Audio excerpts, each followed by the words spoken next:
اعوذ باللہ من الشیطان الرجیم بسم اللہ الرحمن الرحیم نحمدہ ونصلی علی رسولہ الکریم۔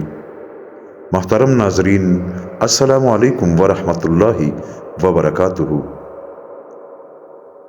دوستو، میرا آج کا بیان خانہ کعبہ کی تعمیر کے بارے میں ہے کہ خانہ کعبہ کب تعمیر ہوا اور کس نے اس کی تعمیر کی، اور اللہ تعالیٰ نے خانہ کعبہ کو اس دنیا سے یعنی کتنے ہزاروں سال پہلے خانہ کعبہ کو بنایا تھا، اور اس خانہ کعبہ پر ہر دن ہر رات کتنے لاکھ، کتنے ہزار، کتنے ارب، کتنے کرب فرشتے طواف کرتے ہیں۔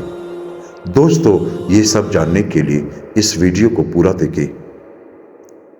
حضرت ابراہیم علیہ السلام اگرچہ فلسطین میں مقیم تھے، مگر مکہ مکرمہ میں بی بی ہاجرہ اور اسماعیل علیہ السلام کو دیکھنے برابر آتے رہتے تھے۔ اسی اثناء میں حضرت ابراہیم علیہ السلام کو پروردگار عالم جل جلالہ کا حکم ہوا کہ کعبۃ اللہ کی تعمیر کرو۔ حضرت ابراہیم علیہ السلام نے حضرت اسماعیل علیہ السلام سے تذکرہ کیا، پھر دونوں باپ بیٹے نے بیت اللہ کی تعمیر شروع کر دی۔ فتح الباری میں ایک روایت نقل کی ہے کہ بیت اللہ کی بنیاد سب سے پہلے حضرت آدم علیہ السلام کے ہاتھوں رکھی گئی۔ خدا کے حکم سے ملائکہ نے ان کو وہ مقام بتایا تھا۔ کعبے کی تعمیر ہو گئی تھی، مگر پھر ہزاروں سال کے حوادث نے اس کو بے نشان کر دیا تھا، مگر ایک ٹیلا ابری ہوئی زمین کی شکل میں موجود تھا۔ یہی مقام وحی الہی حضرت ابراہیم علیہ السلام کو بتایا۔ انہوں نے حضرت اسماعیل علیہ السلام کی مدد سے اس کو کھودنا شروع کیا تو سابق بنیادیں نظر آنے لگی۔ اسی بنا پر بنیاد تعمیر کی۔ اللہ تعالیٰ قرآن مجید میں فرماتے ہیں، اعوذ باللہ من الشیطان الرجیم بسم اللہ الرحمن الرحیم ان اول بیت وضع للناس للذی ببکۃ مبارکا وحدا للعالمین۔ بلا شبہ انسانوں کے لیے خدا پرستی کا مرکزی گھر بنایا جو مکہ میں ہے، برکت والا ہے اور تمام جہانوں کے لیے ہدایت ہے۔ مکہ مکرمہ کو پہلے بکہ کہتے تھے، جو برکت والا ہے اور ہدایت ہے تمام جہان کے لیے۔ دوسرے مقام پر اللہ تعالیٰ قرآن مجید میں فرماتے ہیں، وَعَاهِدْنَا إِلَىٰ إِبْرَاهِيمَ وَإِسْمَاعِيلَ أَنَّ طَاهِرَ بَيْتِيَ لِلطَّائِفِينَ وَالْعَاكِفِينَ وَالرُّكَّعِ السُّجُودِ۔ اور وعدہ کیا ہم نے ابراہیم علیہ السلام اور اسماعیل سے کہ اس گھر کو جو میرے نام پر بنایا گیا ہے، طواف اور قیام اور رکوع سجدہ کرنے والوں کے لیے پاک صاف رکھو۔ تفسیر فتح العزیز میں ہے کہ خانہ کعبہ کی بنا پہلی ذیقعت کو شروع ہوئی اور 25 ذیقعت کو ختم ہوئی، اور ابراہیم علیہ السلام جس پتھر پر کھڑے ہو کر کعبے کو بناتے تھے، وہ پتھر اور حجر اسود دونوں آدم علیہ السلام کے ساتھ جنت سے آئے تھے۔ اس پتھر پر حضرت ابراہیم علیہ السلام کے قدموں کے نشان منقش ہو گئے تھے۔ حجر اسود اور مقام ابراہیم والے پتھر کو قیامت والے دن زبان اور آنکھ لب دیے جائیں گے، بلند آواز سے نماز اور طواف، حج وغیرہ کی گواہی دیں گے۔ خانہ کعبہ کے بنانے کے بعد اسی پتھر پر کھڑے ہو کر ابراہیم علیہ السلام حج کا اعلان بھی کرتے تھے۔ مقام ابراہیم والے پتھر کو حضرت ادریس علیہ السلام نے طوفان نو کے ڈر سے کوہ ابو قیس میں دفنا کر چھپا دیا تھا۔ خانہ کعبہ کی بنا جب قد آدم تک ہو گئی تو ابراہیم نے اسماعیل سے فرمایا کہ کوئی ایسا بڑا پتھر لا کر کہ میں اس پر کھڑا ہو کر دیوار بناؤں۔ جب اسماعیل علیہ السلام ایسے بڑے پتھر کی تلاش میں گئے تو راستے میں جبرائیل علیہ السلام آ گئے کہ میں تجھے 2 بڑے پتھر دکھاتا ہوں، یہ نکال کر لے جا، ایک پتھر اپنے کھڑے ہونے کے لیے اور ایک حجر اسود خانہ کعبہ کے کونے میں لگاؤ، تاکہ طواف کرنے والے اس کو بوسہ دے، پھر طواف کرے۔ حضرت اسماعیل علیہ السلام نے وہ پتھر نکالے اور حضرت جبرائیل علیہ السلام بھی ساتھ آئے اور حضرت ابراہیم علیہ السلام کو جگہ دکھائی جہاں پر حجر اسود کو لگانا تھا، اور مقام ابراہیم والا پتھر جتنی عمارت بلند ہوتی جاتی تھی وہ بھی بلند ہوتا جاتا تھا۔ حجر اسود چمکتا تھا، اس کی روشنی جہاں جہاں تک پہنچنی وہ حرم شریف کی حد مقرر ہو گئی۔ اس حدود میں ابراہیم علیہ السلام نے نشان لگا دیے، اور حدیث شریف میں آیا ہے کہ رکن یمانی اور مقام ابراہیم جنت کے دو یاقوت ہیں، ان کا نور اللہ تعالیٰ نے محو کر دیا ورنہ مشرق اور مغرب کو روشن کر دیتے۔ حدیث میں ہے، حضرت عمر رضی اللہ تعالیٰ عنہ فرماتے ہیں کہ حجر اسود نورانی تھا، لوگوں کے ہاتھ اور بوسے دینے اور گناہوں سے کالا ہو گیا۔ حدیث شریف میں ہے کہ بیت اللہ شریف کو پروردگار عالم جل جلالہ نے زمین و آسمان کی پیدائش سے 40 سال پہلے پیدا کیا۔ پانی پر مثل کف کے تھا۔ کعبۃ اللہ کی عمالقہ اور جرہم نے بھی اپنے اپنے دور میں بنا کی ہے۔ پھر قصہ بن کلاب نے بنا کی، جس میں لکڑیاں بھی چھت میں لگائی۔ ایک عورت خوشبو لگایا کرتی تھی، کچھ شرارے اٹھے اور وہ لکڑیاں جل گئی۔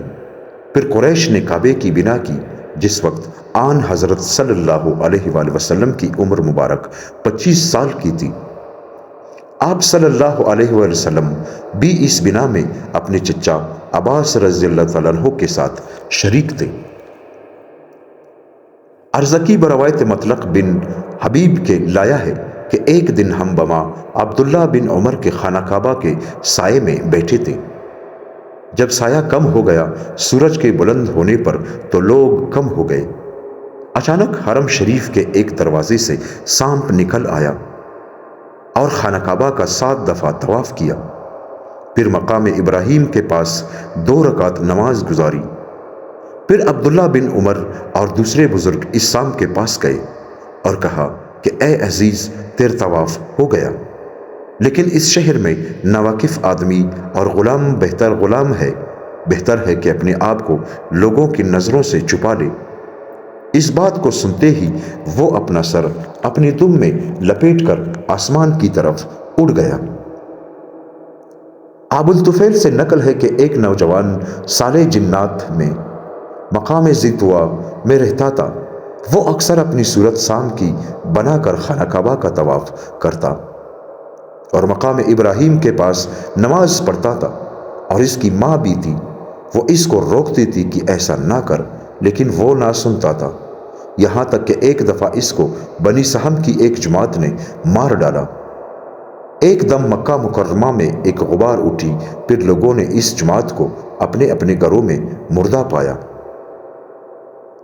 سنہ 815 ہجری میں جمادی الاول کے مہینے میں جمال فاروقی کے اونٹوں میں سے ایک اونٹ اپنے مالک سے بھاگ کر مکہ مکرمہ حرم شریف میں داخل ہوا۔ اس کے ارد گرد بہت سے آدمی اس کو پکڑنے کے لیے دوڑے تھے۔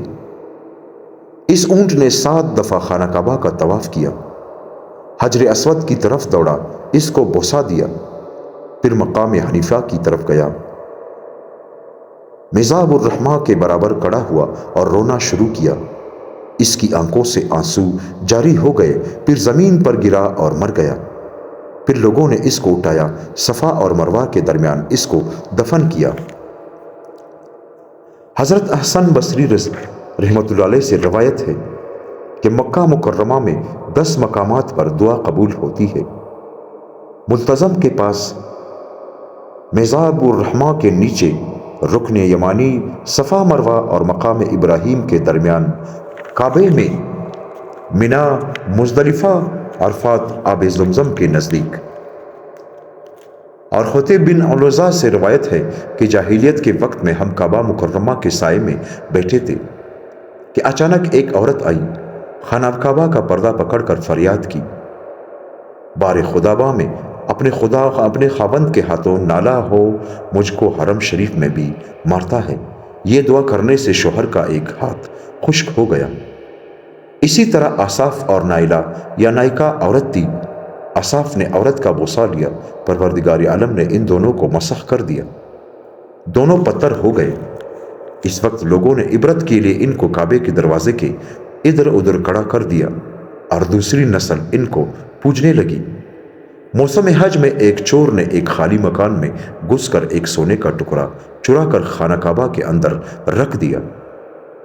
واپسی پر اس نے سونے کا ٹکڑا لینے کے لیے سر کو اندر کیا، پیچھے سے جیسا کہ کسی نے زور سے دبا دیا ہو، اس کا سر تن سے جدا ہو گیا۔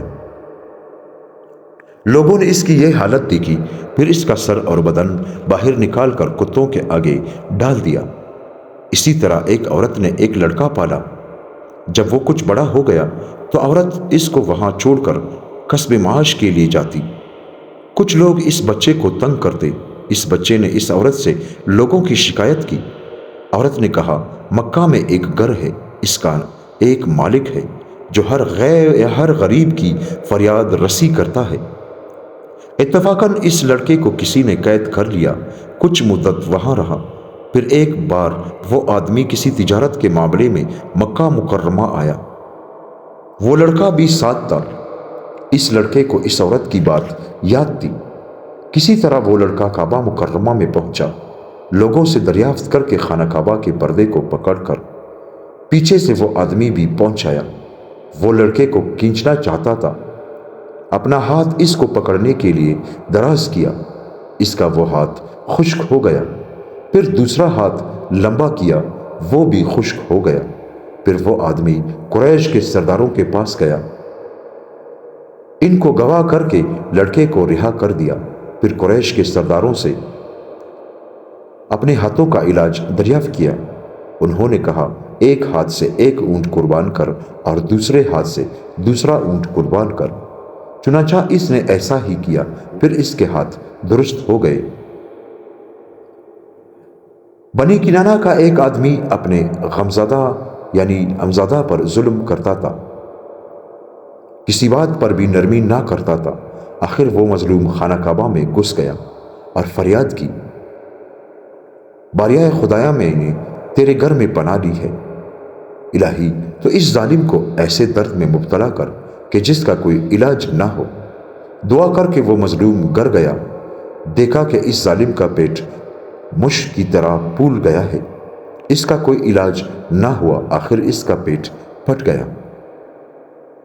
ایک آدمی نے خانہ کعبہ کے روبرو کھڑے ہو کر ایک ظالم کے بارے میں دعا کی کہ خدایا اس کو اندھا کر، وہ فوراً اندھا ہو گیا۔ دوستو، خانہ کعبہ کی بزرگی میں نے آپ کے لیے بیان کیا۔ دوستو، اللہ تعالیٰ سے دعا کرتے ہیں کہ اللہ تعالیٰ مجھے اور آپ اور سارے مسلمانوں کو خانہ کعبہ کی دیدار کرنے کی توفیق عطا فرمائے۔ دوستو، میرے ویڈیو کو لائک کریں، سبسکرائب کریں میرے چینل کو، تاکہ میری ہر آنے والی ویڈیو آپ تک پہنچ جائے۔ انشاءاللہ کل آپ کی خدمت میں ایک نئی ویڈیو کے ساتھ حاضر ہو جاؤں گا۔ تب تک کے لیے اللہ حافظ۔